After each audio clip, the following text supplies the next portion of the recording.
In number 7, we have function f of x equal to x to the fourth minus 8x squared. And we want to find, to begin with, where this function is increasing and decreasing. And we want to find the max and min points. So this information is obtained from f prime of x. So we'll start by looking at f prime of x. So let's calculate that. F prime of x is equal to, okay, just power rule here, 4x cubed minus 16x. And we want to do a plus minus analysis, so we have to find the zeros of f prime of x. Let's factor out 4x, and we're left with x squared minus 4. Okay, we can factor that some more, so we have 4x times x plus 2, x minus 2. And we're going to put the zeros of this expression on the number line, so those would be x equals 0, x equal minus 2, and x equal 2.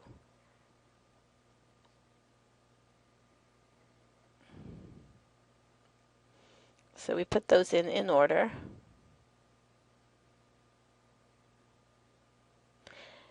And we find that if we substitute in something like 3, which is bigger than 2, everything is positive. Substitute in 1, and we have positive, positive, negative, so that's 1 negative. Substitute in minus 1, and we have negative, positive, negative, that's 2 negatives, makes a positive. And if we substitute in minus 3, everything is negative, 3 negatives. So we have an alternating pattern here. On this interval, f prime is negative, which means that f is decreasing. Here, f prime is positive, which means that f is increasing. And here we have decreasing, increasing. So we see a minimum at minus 2, f of minus 2, a maximum at 0, 0, sorry, f of 0, which is also 0, and a minimum at 2, f of 2. All right, let's calculate f of 2. Here's f. Let's calculate f of 2, which is actually the same as f of minus 2 because these exponents are even. So on the side here, let's look at f of 2. So here we have 2 to the fourth, that's 16, minus 8 times 2 squared, minus 8 times 4.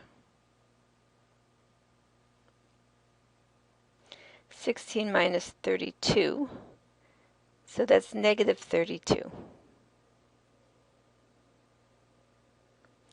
All right, that's f of 2, and like I said, f of minus 2 is the same because of these even exponents. So here we have a minimum at minus 2, minus 32. Here's a max at 0, 0. And here's another minimum at 2 minus 32.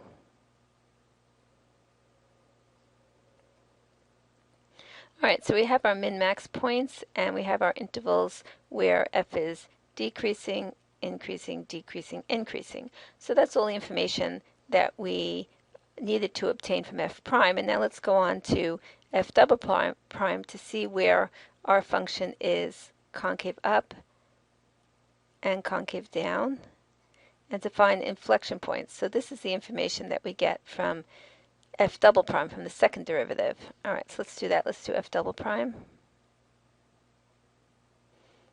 All right, so let's figure that out. F double prime of x.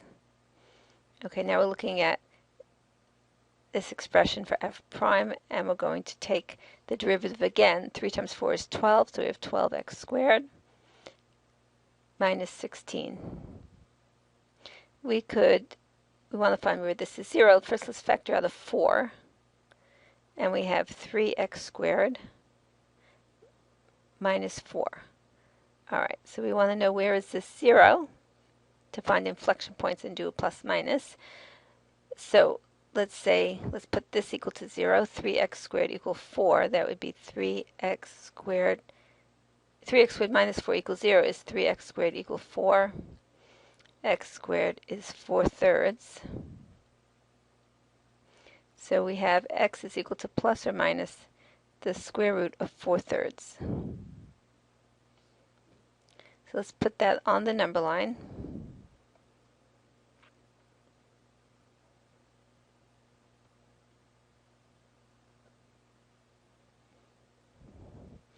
And here we have the square root of 4/3 minus the square root of 4/3. And we see if we substitute in values into f double prime, like if we put in something larger than 4/3, like 2 for example, here we have 12 times 4 minus 16, which is positive. If we put in a 0, we have a minus 16, which is negative. If we put in minus 4, minus 2, again we have 12 times 4 minus 16, that's 48 minus 16, again positive. All right, so this information tells us that our function, that f of x is concave up on this interval and concave down in the middle, and then concave up on the right side to the right of square root 4/3. So we've answered this information about concave up and concave down, and here are the x values of our inflection points.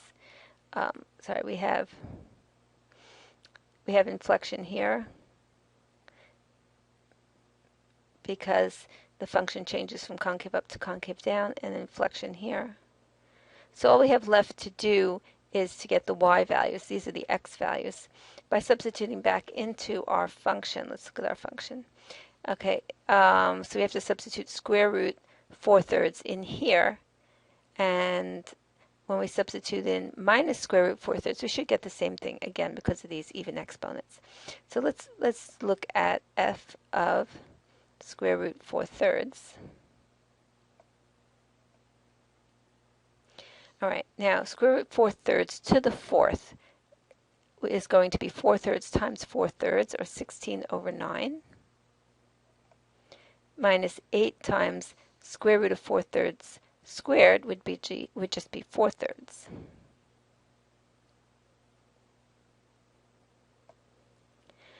Okay, so let's get a common denominator over here.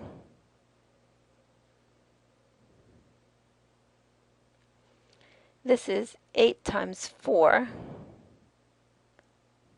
This is 32, and now we're just going to multiply 32 times 3, and that is 96.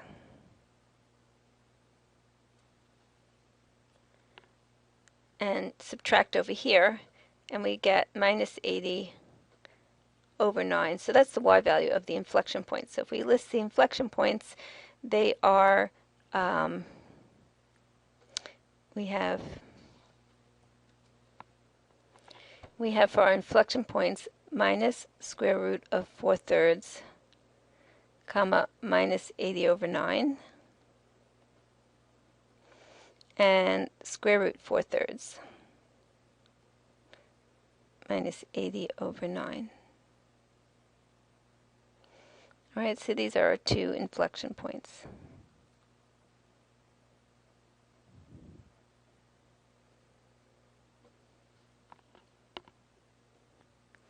And number 8, we want to maximize a equal to x times y.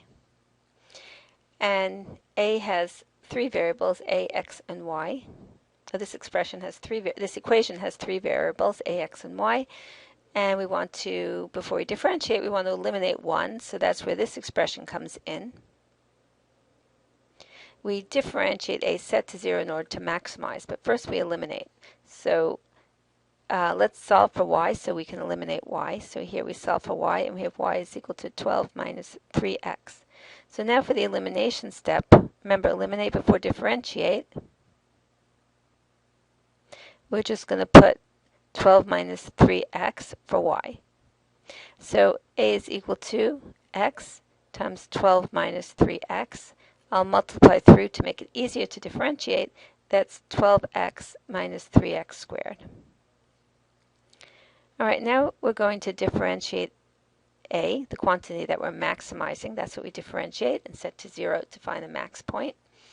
So let's do that. So we have dA dx. All right, so dA dx is equal to 12 minus 2 times 3 minus 6x. And we want to set this to 0 to find the maximum. So we have 12 is equal to 6x, or x is equal to 2. And let's see what's y equal to. Well, y is 12 minus 3x, so just substitute in the 2 right here. And y is equal to 12 minus 6, so y is equal to 6.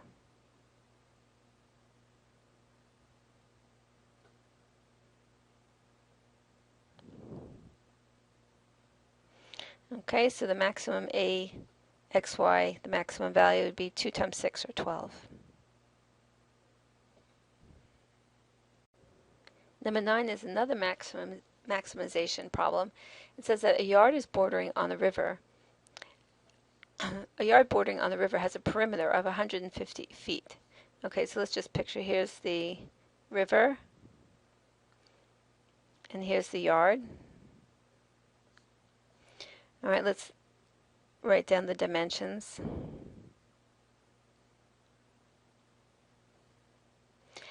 The perimeter is 150 feet, and what are the dimensions if the area is maximum? So the area is xy, that's what we want to maximize.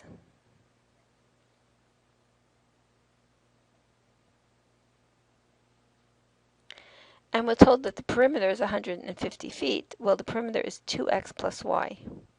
We don't count this y because that's the river. So 2x plus y is equal to 150. This problem is really very similar to the previous problem. We're maximizing xy. We want to eliminate first. So let's solve for y. And we'll put that right there. So in our elimination step, we substitute for y 150 minus 2x.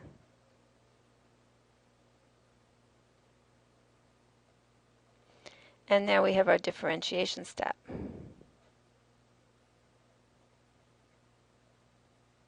Derivative with respect to x is 150 minus 4x. And we want to know when is this 0. So we're going to just solve like this.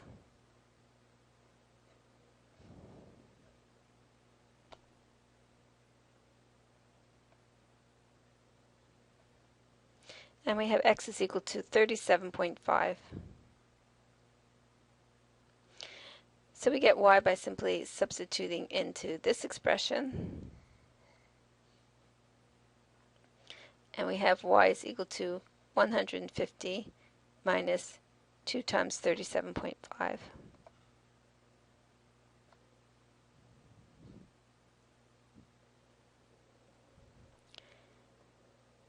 And that's equal to 75.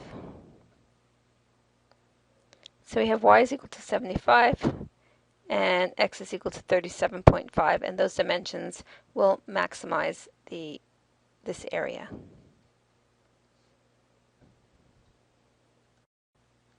Okay, in number 10 we have a motion problem, and this says that a projectile is shot in the air from the ground. The position of the projectile after t seconds is given by this function, so this is the position function. And first we want to find the initial velocity. So remember, the velocity is the derivative of the position function. So the velocity is going to be, let's just do the power rule here, and we have minus 32t plus 64. We want to know initial velocity. That would be v with 0 substituted in. So just v, substitute in 0, and minus 32 times 0 is 0, and so we just get 64. 64 feet per second for the initial velocity.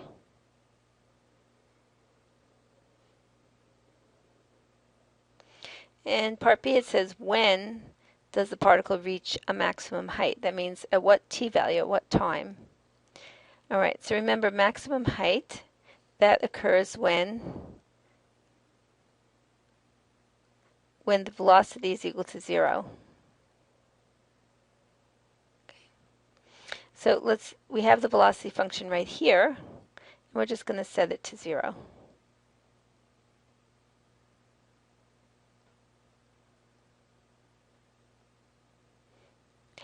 So we have 32t is equal to 64, and t is 2. 2 seconds. So at 2 seconds, the velocity is 0, and that's when the projectile reaches its maximum height. C asks, what is the maximum height? So we get that by using the position function. We're just going to substitute 2 into the position function, the 2 seconds that we got from the previous part. Okay, so let's see, how high was the projectile at 2 seconds? Well, we have minus 16 times 2 squared, that's 4, plus 64 times 2.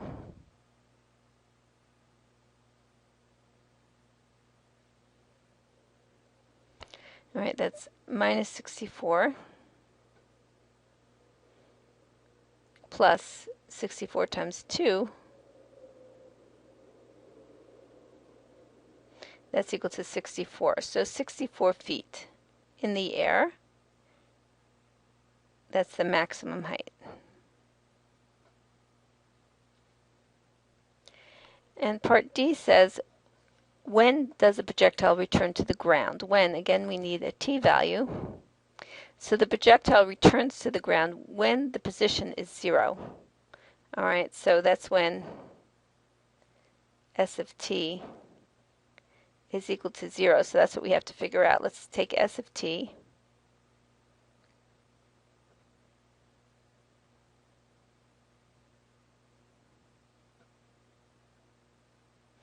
And let's set it equal to 0. All right, so we can factor out a minus 16t here. So let's do that. Let's factor out minus 16t.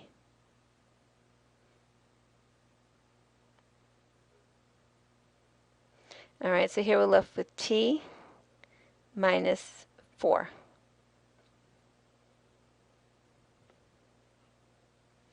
So let's solve this, and we get t equal 0 and t equal 4.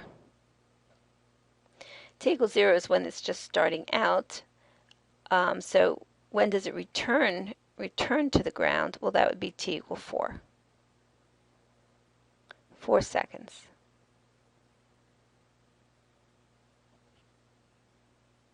Okay, let's do part E right here. Part E says, what is the velocity when the projectile hits the ground? So we want to know a value of the velocity function. Here's the velocity function right here. Here's v of t. So we're just going to substitute in the amount of time it takes to reach the ground. That's that 4 seconds that we have over here. All right, so we'll take the 4 seconds and substitute it into v of 4. And that'll give us the velocity at 4 seconds when the projectile returns to the ground, hits the ground. Okay, so v of 4 is equal to minus 32 times 4 plus 64. That's negative 128 plus 64. And that's equal to minus 64 feet per second. And it does make sense that the velocity should be negative because the projectile is going down. When it goes down, the velocity is negative, up, positive.